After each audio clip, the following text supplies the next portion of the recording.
நம் ஆண்டவர் இயேசு கிறிஸ்துவின் நாமத்தினால் மகிழ்ச்சியும் சமாதானமும் நம் அனைவரோடும் இருப்பதாக. ரோமையர் 8:26 முடிய. இவ்வாறு தூய ஆவியார் நமது வலுவற்ற நிலையில் நமக்கு துணை நிற்கிறார். ஏனெனில் எதற்காக எப்படி நாம் இறைவனிடம் வேண்டுவது என்று நமக்கு தெரியாது.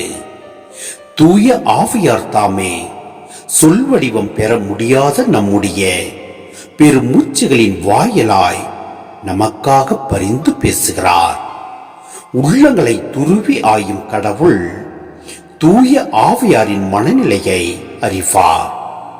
தூய ஆவியாரும் கடவுளுக்கு உகந்த முறையில் இறை மக்களுக்காக பரிந்து பேசுகிறார்.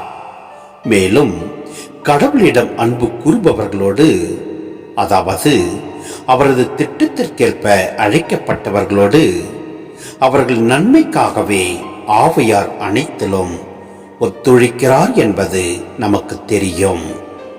தம்மால் முன்பே தேர்ந்து கொள்ளப்பட்டவர்கள் தம் மகனின் சாயலுக்கேற்றவாறு இருக்க வேண்டும் என கடவுள் முன்குறித்து வைத்தார்.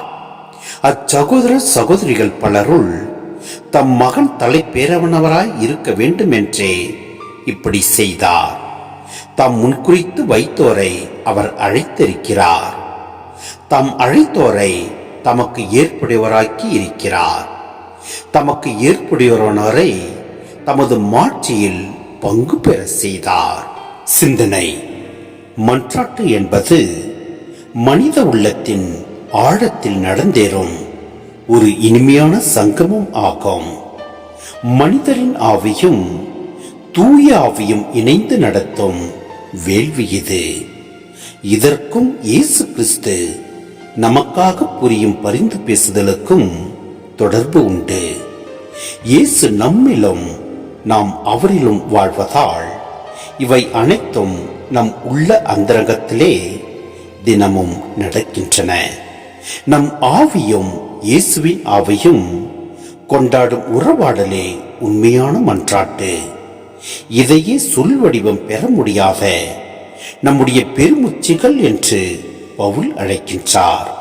எனவே நாம் மன்றாடுகின்ற வேளையில் உள்ளத்தின் ஆழத்திலிருந்து நாம் மன்றாடுவோம். எல்லாம் அல்ல இறைவன் நம்மை நிறைவாய் ஆசீர்வதிப்பார். ஆமென்.